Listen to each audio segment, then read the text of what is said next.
शरद पवार भाजपमध्ये गेले तरी मी जाणार नाही या आमदार रोहित पवारांच्या वक्तव्यावर विधान परिषदेचे सभापती राम शिंदे यांनी जोरदार टीका केली। आता हा नातू आज्याला काय शिकवणार असा खोचक सवाल त्यांनी केला। पुणे विधान परिषदेच्या जागेवरून महायुतीमध्ये रस्सीखेच सुरूच आहे। पुण्याची जागा भाजपनेच लढवावी अशी मागणी भाजपच्या आमदार पदाधिकारी आणि इच्छुकांनी मुख्यमंत्री देवेंद्र फडणवीस यांच्याकडे केली। प्राजक्त तनपुरे यांचा भाजप प्रवेश निश्चित झालाय। तनपुरे 30 मे रोजी भाजपात प्रवेश करणार असल्याची सूत्रांची माहिती आहे। तनपुरेंना अहिल्यानगर विधान परिषदेची उमेदवारी मिळणार असल्याची देखील माहिती आहे। नाशिक विधान परिषद जागेवर आता राष्ट्रवादीने सुद्धा दावा केला। याआधी शिवसेना आणि भाजपमध्ये या जागेवरून रस्सीखेच सुरू होती। आता राष्ट्रवादीने सुद्धा या जागेवर दावा केला। दरम्यान महायुतीच्या समन्वय समितीच्या बैठकीत नाशिकच्या जागेचा फैसला होण्याची शक्यता आहे। अमरावती काँग्रेस अल्पसंख्याक विभागाच्या वतीने गोमातेला राष्ट्रीय पशु घोषित करण्याची मागणी करण्यात आली। गोहत्येवरून मुस्लिम समाजाला लक्ष्य केल्याचा आरोप यावेळी काँग्रेसने केला। मुख्यमंत्री देवेंद्र फडणवीस आणि उपमुख्यमंत्री एकनाथ शिंदे यांच्यामध्ये बंद दारात चर्चा झाल्याची माहिती आहे। जवळपास 15 मिनिटे दोघांमध्ये चर्चा झाली। विधान परिषद निवडणुकीवर चर्चेची शक्यता आहे। आमदार रोहित पवारांनी नाशिकमध्ये रिक्षाने प्रवास केला। रामकुंड ते काळाराम मंदिरापर्यंत रोहित पवार, खासदार भास्कर भगरे आणि सुनील भुसाराय यांनी रिक्षाने प्रवास केला। पुण्यातल्या काँग्रेसमध्ये पुन्हा गटबाजी उफाळली। काँग्रेसचे पुणे प्रभारी सतेज पाटील यांच्या विरोधात फलकबाजी करण्यात आली। प्रशांत जगताप यांची शहराध्यक्षपदी नियुक्ती केल्याने जुने कार्यकर्ते नाराज असल्याचं बोललं जातं। सरासरीपेक्षा पेट्रोल डिझेलची मागणी वाढली, साठेबाजी होतीये, ती थांबवण्याचा प्रयत्न सुरू आहे अशी माहिती मुख्यमंत्री देवेंद्र फडणवीस यांनी दिली आहे।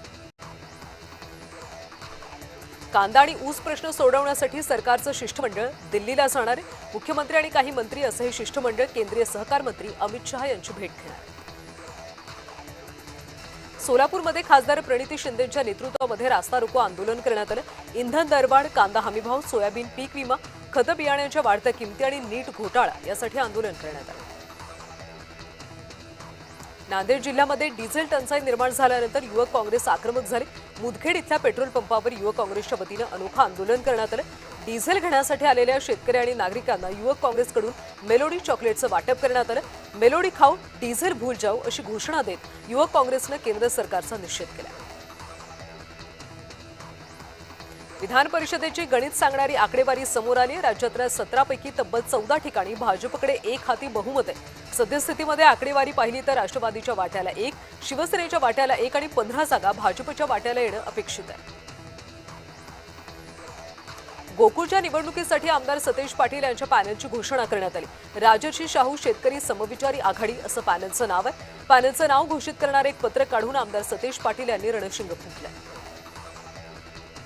पंढरपूरमध्ये ठाकरे गटाकडून पेट्रोल पंपावर मेलोडी चॉकलेट वाटप करण्यात आलं। पेट्रोल डिझेलचे वाढलेले भाव, गॅस टंचाई याकडे लक्ष वेधून घेण्यासाठी पेट्रोल पंपावर नागरिकांना मेलोडी चॉकलेट देऊन उपरोधात्मक आनंद व्यक्त करण्यात आला। क्षितिज ठाकूर शिवसेनेच्या वाटेवर आहेत। शिवसेना क्षितिज ठाकूर यांना ठाणे पालघर विधान परिषदेची उमेदवारी देणार असल्याची जय महाराष्ट्रला सूत्रांची माहिती। विधान परिषदेवरून शिवसेना राष्ट्रवादीमध्ये रस्सीखेच आहे। अनिकेत तटकरे यांच्या उमेदवारीला शिवसेनेचा विरोध आहे। शिवसेना विकास गोगावलेंसाठी आग्रही आहे। रवींद्र फाटक यांनी एकनाथ शिंदे आणि श्रीकांत शिंदे यांची भेट घेतली। मुंबईतल्या नंदनवन निवासस्थानी भेट झाली। विधान परिषदेच्या निवडणुकीच्या पार्श्वभूमीवर महत्त्वाची चर्चा झाल्याची माहिती। रवींद्र फाटक यांचं नाव जवळपास निश्चित असल्याची सूत्रांची माहिती। हर्षवर्धन सपकाळांच्या टीकेला एकनाथ शिंदे यांनी उत्तर दिले। मोदींवर खालच्या पातळीवर टीका करणं निंदनीय असं वक्तव्य एकनाथ शिंदे यांनी केलं।